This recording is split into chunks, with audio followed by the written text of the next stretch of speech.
El 8 de març es celebra el Dia Internacional de les Dones, una reivindicació que vol anar més enllà d'aquesta data per impregnar els 365 dies de l'any i totes i cadascuna de les persones que conformen la nostra societat. Aquest any, la Covid, com totes les crisis, té un viatge regional important, doncs han empitjorat les condicions laborals i econòmiques amb un impacte molt gran per a les dones. Degut a la crisi actual, moltes dones no podem parar. S'ha vist clar que la majoria de llocs de treball que ocupen les dones són d'atenció social, educativa i sanitària. Si parem, es para literalment tot. En aquest sentit, malauradament, no podem dir jo paro com altres anys, perquè la situació actual no ho permet. Així doncs, per començar, ens agradaria aquest any visibilitzar un col·lectiu altament feminitzat que durant la pandèmia no ha parat.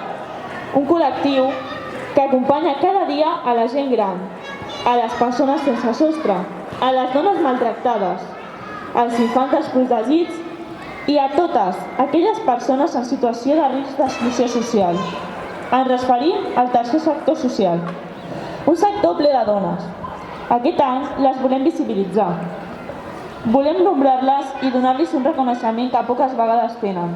Elles són psicòlogues, terapeutes, monitores, educadores socials, treballadores socials, treballadores familiars, vetlladores, integradores socials, mediadores, cuidadores, netejadores, auxiliars, educatives i totes aquelles categories que acompanyen la persona en els seus processos. Totes elles sempre invisibilitzades.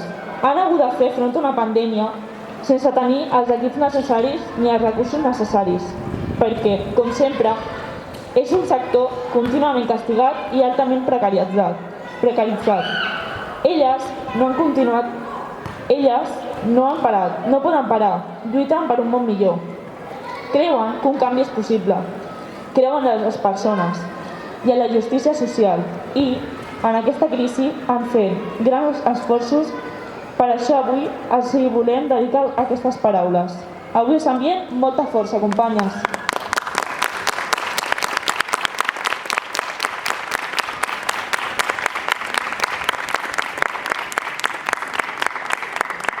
També volem visibilitzar la feina que fa el sector de neteja, un altre cop, un sector altament feminitzat.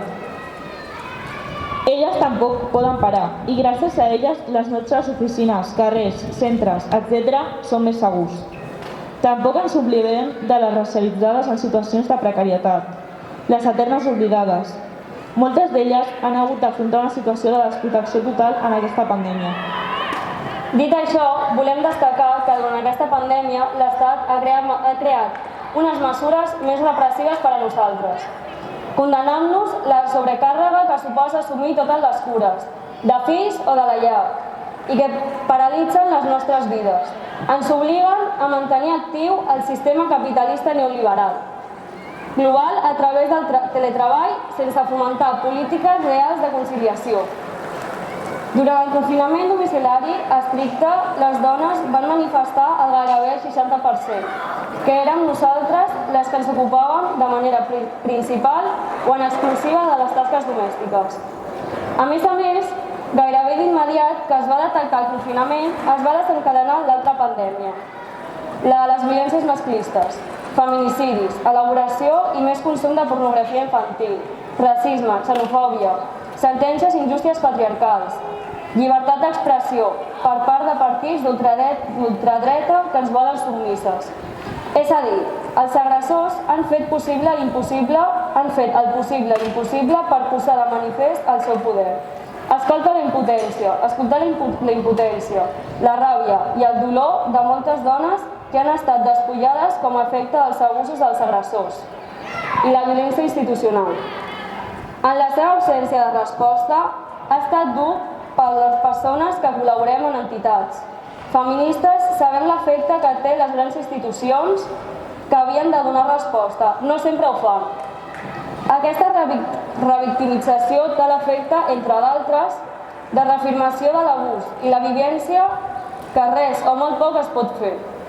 Aquest 8 tema hem de reivindicar amb més força que mai el feminisme i denunciar el masclisme amb totes les mesures de seguretat sanitàries, contra el virus del patriarcat i el capitalisme, la vacuna del feminisme i la solidaritat. Som conscients que cal prendre mesures i preservar la salut de totes, però les dones coneixem l'enclaustrament i sabem que l'aïllament no ajuda a la lluita col·lectiva ni a sortir de les situacions en què hem estat històricament. Quedar-se a casa no és la solució i res i no hem de tenir por a denunciar les violències masclistes que patim. Reivindiquem la coeducació des d'edats inicials, base per a transformar la nostra societat en més igualitària i equitativa, i la necessitat obligatòria d'una educació feminista transversal dintre del personal que formem les institucions de les 3 grans poders establerts en la Constitució, executiu, legislatiu i judicial, des dels àmbits municipals, autonòmics i estatals.